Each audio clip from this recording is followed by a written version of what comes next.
راحت مباشرة ضربة مرمى. يحتج عليك سريتشكو كيطانيتش المدرب السلوفيني لمنتخب العراق.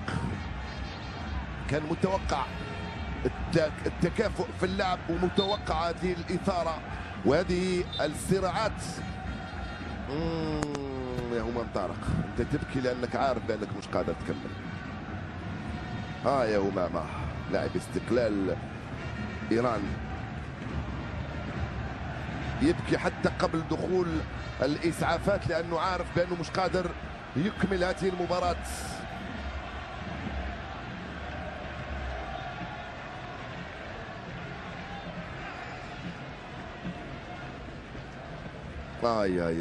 بعد ما رمى الكرة مباشرة طلب التغيير لأنه لم يعد قادر.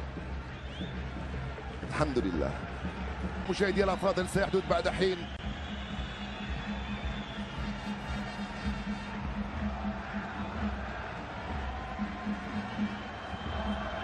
قد يكون هذا الخروج محفز للزملاء في الكرة، في مباريات الكرة على كل المستويات. هناك تفاصيل وجزئيات صغيرة قد تقلب الموازين وتكون محفزة، حتى ولو كان الأمر يتعلق بأفضل لاعب في الفريق فقد يكون ذلك. حتى حركات مثل هذه وتأثر.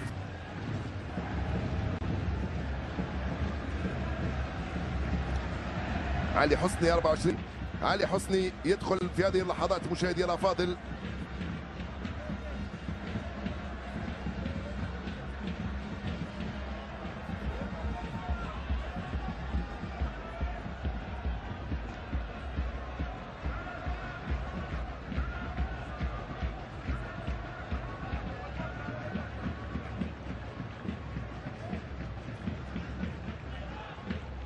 المنتخبين بسبب صعوبة المباراة. في التماس بيدرو ميغيل لاعب نادي السد القطري في تنفيذ هذا التماس لصالح.